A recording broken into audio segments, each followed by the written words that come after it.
Deputy Secretary John Sullivan, thank you for accepting this interview. You are the Deputy Secretary of State of the United States.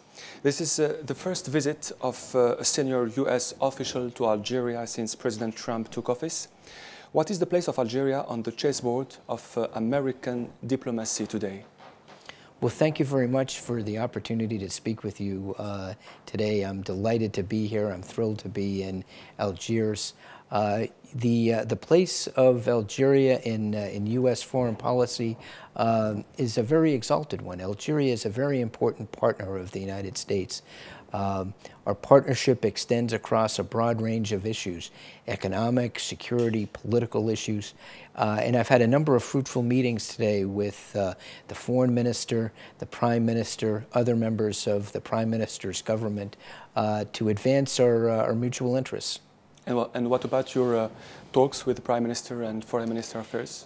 Well, we've talked about a number of issues. First, we convened the 5th U.S.-Algeria counterterrorism dialogue.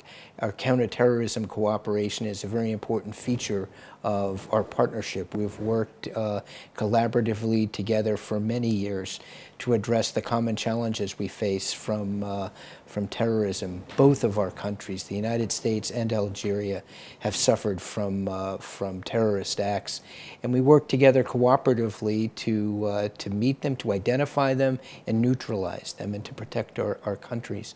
But our partnership is much broader than that. We have an economic relationship. We have U.S. companies that are doing business here.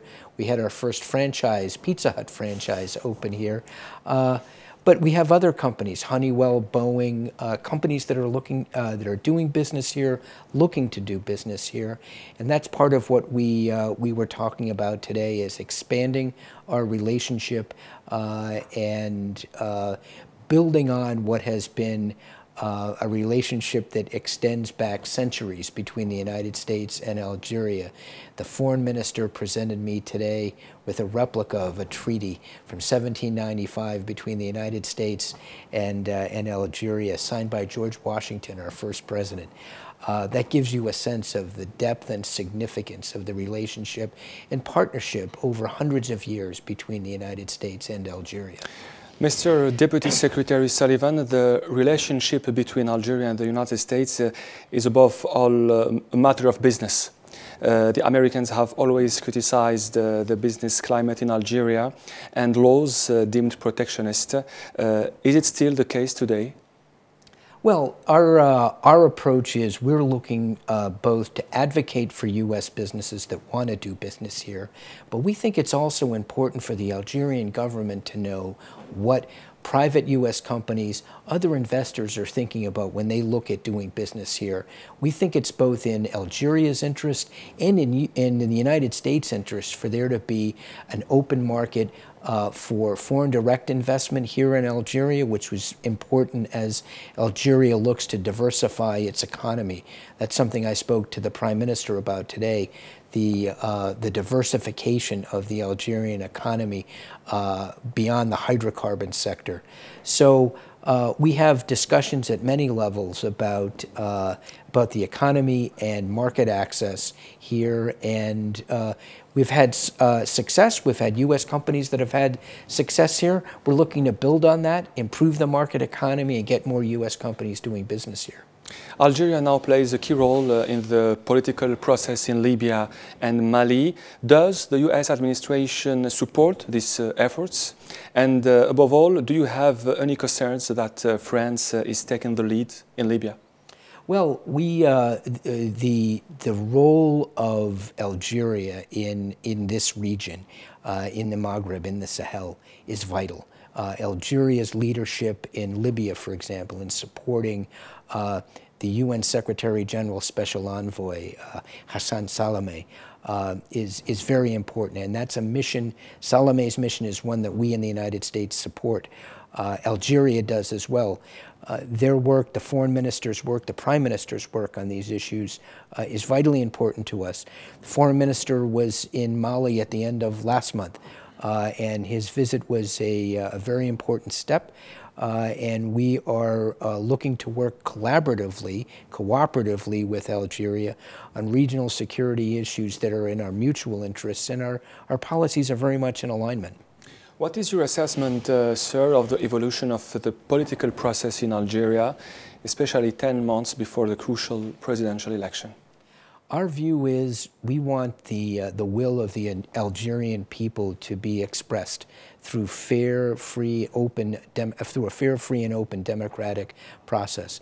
The United States doesn't back a particular candidate. The United States supports free and fair elections so that the will of the Algerian people is expressed. I heard today in my discussions with Algerian government officials their commitment to democracy, and that's what's the most important thing. Your country, USA, transferred its embassy in Israel from Tel Aviv to Jerusalem in May, a move that has been rejected around the world and seems to have disqualified you from leading peace negotiations. Is a Palestinian-Israeli agreement unimaginable today under these conditions, Mr. Sullivan? Oh, to the contrary. I think the embassy move, which was announced by the president in December of last year and effected in May of this year, last month, is merely a recognition of reality. The Israeli government has been present in Jerusalem. We've had a consulate in West Jerusalem that engaged with the Israeli government. It was really a recognition of reality, facts on the ground by the president. It's something that every American president going back decades has promised. President Trump finally delivered, and we've moved our embassy. But in doing so, we haven't prejudged important issues like the final status of Jerusalem, whether there would be a capital of a Palestinian state if a two-state solution were to be agreed on by the parties, whether that capital would be in East Jerusalem, for example. None of those issues are prejudged.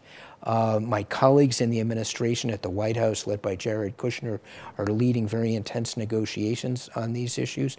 As you know, Mr. Kushner and Jason Greenblatt, the president's special representative, were in the region meeting with leaders recently.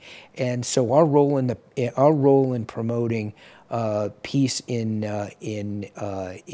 that corner of the world is very much alive and moving forward. So the peace process today is still possible? Not only possible, but a very important goal of the President Trump. The United States has reconciled in some way with North Korea.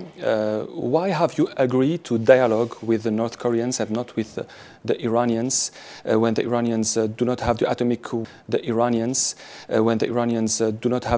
weapon and have even agreed to stop the enrichment of uranium? Well, I've heard this assertion made in other contexts, and I'd have to correct one feature of it. We haven't reconcile with North Korea.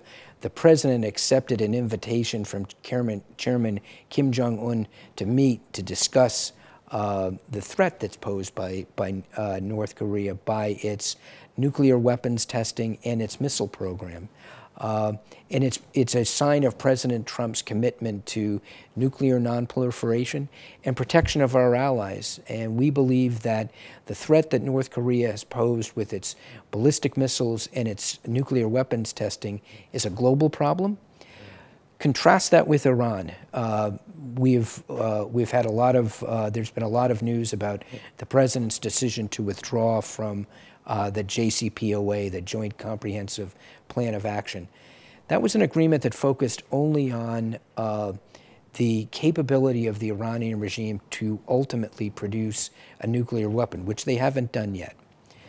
That agreement did not address ballistic missiles, which is a serious problem that Iran poses, as we've seen from the missiles that have been launched from Yemen into Saudi Arabia and the United Arab Emirates.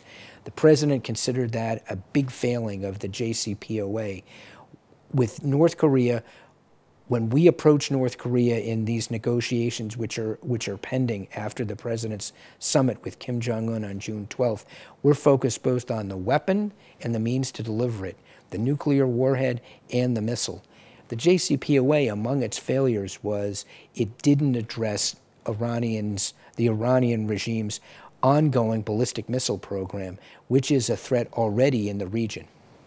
John Sullivan, the Deputy Secretary of State of the United States of America, thank you to accept this interview. Oh, it was my pleasure. It's very good to speak with you. Thank you.